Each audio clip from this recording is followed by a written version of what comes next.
Hello YouTube, Uncle Lucky here, and welcome back to another episode of CBQ Hobbies. Today we've got some interesting hauls because they're not exactly comic books.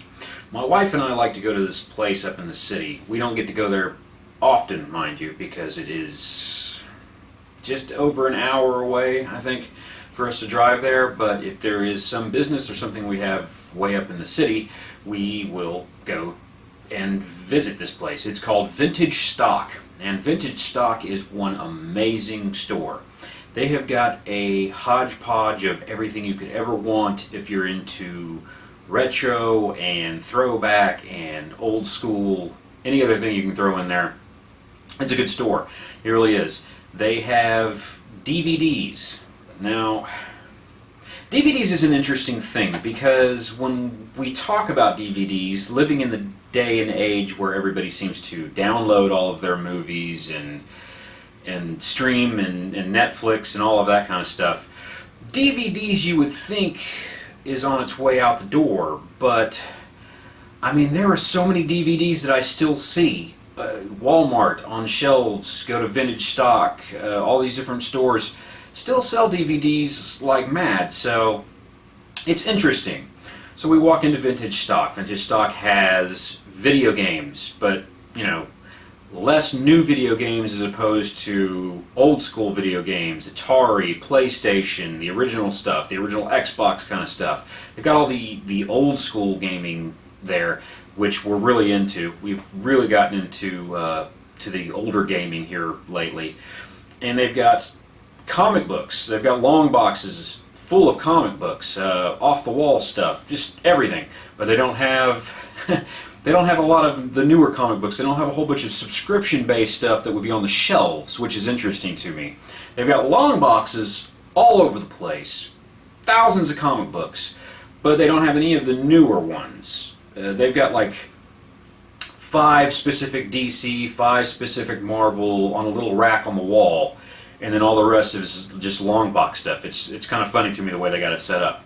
They've got toys, they've got collectibles, they've got board games, they've got music CDs, they've got statues, they've got Magic the Gathering, they've got replica weapons, they've got all sorts of card games, they've got all sorts of baseball cards, they've got the game systems, they've got the game controllers. I guess what I'm trying to explain to you is that they have everything. Everything old school vintage toy, anything collectible, just I cannot believe how much shit they can cram into one tiny little building. And make no mistake, it is a tiny little building. You ever seen one of those little AT&T shops?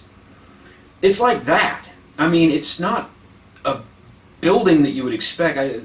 All the stuff I just rambled off, you would think this building would be massive, but no, it's a tiny little place, but they have it set up so well. So, what I'm getting at is, when we go in there and we hit it hard. It's, you know, since we don't get to go in there very often at all, maybe once every couple of months, it's a kind of a treat. So when we go in, we put the hands up, man, it's time to go to work. And this time around we didn't collect any comic books or video games because they didn't have anything of the collection that I've been hunting down.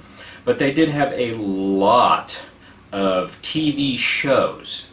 And anybody that knows me knows just that I am a child of the 70s and 80s, product of the 90s through, you know, my growing years. There were so many things that I watched on television that the nostalgia for me is just unbelievable. So, first up, let's start off with this is my wife's stuff. I was never really into the show. I did watch a couple episodes back in the day, but I never really got into it or anything like that. But she absolutely loves this show. And I think this is everything. It says the complete collection of Saved by the Bell. I guess that's minus the college years or something like that. I have no idea. You know, again, being into the vintage old school stuff right now, you can find a lot of these if you go to a place like Vintage, because I know there are a lot of shops like that around the US. I think they're cropping up all over the place because they are really big business right now. You can find this stuff for so cheap now. I mean, this series in itself, and I'm not going to show off a bunch of price points, but this series in itself, this full collection, volumes and whatever, this probably would have been $100 back when it first came out. I don't know. You can double check if you want. I'm just throwing a guess out there. But stuff like this back in the day would have been very expensive, and we're finding it for just a couple of bucks. Next up, one we both absolutely love. This was a series that was amazing. I think in 1990, this series spawned more catchphrases, maybe minus The Simpsons. This spawned more catchphrases than any show that I can ever remember, and that would be In Living Color. This was an amazing TV series. It hit a lot of topics of the day, talked a lot about racial things, racial tensions, and made a lot of humor out of that sort of stuff. Anybody who's never seen this, watch it if you can find it anywhere, Netflix or something like that. I'm not sure where all you could find this today, but this show was pretty cutting edge for its time, and I think it had a 4 or 5 season run, but it was hilarious. They created a lot of characters, like I think they have them on the box here. Homie the Clown was a huge one at the time. The two gentlemen that did the reviews of art and movies, Vera Cosa, Mistress of Destruction, Jim Carrey, and this is where Jim Carrey came from. A lot of people don't realize that. This is the show that got him started and made him very famous. Now, my guilty pleasure. There's a reason I love certain shows. I'm not going to go too in-depth about past stuff, the sad stuff and all that, weepy thing. But kind of was in a place when I was a lot younger where, the old man wasn't around and the mother was working a job that was night shift type stuff, and you kind of, alone a lot, watching TV at the house after school and things like that. But one show that I did watch a lot with Mother is Xena. And I grabbed this one up actually by mistake. This was season 3. I don't know what I was thinking when I grabbed it. I thought it was season 1. I looked at it wrong, or I picked it up and put it back down or something. I don't know, but yeah, this was a funny, cool show. I mean, it wasn't like an Academy Award TV series or anything like that, but it got a whole bunch of people their starts, and it had this thing about New Zealand, that New Zealand ended up being a very famous place to film through these series, because there was Hercules and Xena being filmed there, and a lot of other TV shows started taking suit. Even more recently, New Zealand being the place to film the Lord of the Rings movies and things like that. So New Zealand had a lot of impact back in the 90s, the early 90s, mid-90s, somewhere in there. So this was really good because it spawned a lot of different funny kind of things. We just absolutely love the show. Now, for any of you who have been watching this show religiously, which I think it's probably only a couple of you, it's not a big deal, don't worry about it. But you will know that I am a He-Man and the Masters of the Universe guy. I absolutely loved this show. Let me explain something about this show. A lot of people don't seem to realize this. This show had some serious things going on in the background. There was a lot of things you could not do on the show because it was so geared towards children. I mean, this wasn't like some anime that, came out of Japan or something like that had to be a little bit edited, or that they realized was for adults. There was no Adult Swim type cartoons at this time. There wasn't. All cartoons were more or less geared towards children. And they had to kind of get around it the best they could. Every episode at the end had to have a message to the kids. You know, don't go swimming when there's a lightning storm or something like that, and that's one to grow on and all that kind of crap. And then they had to have any kind of battle scenes. If He-Man was punching somebody directly in the face, it had to be a cut scene, or it had to be shadowed, or it just had to show his fist coming up close to the camera, and then kind of the old classic Batman boombox, somebody flying. There was just so many things that the guys could not do that were animating this show.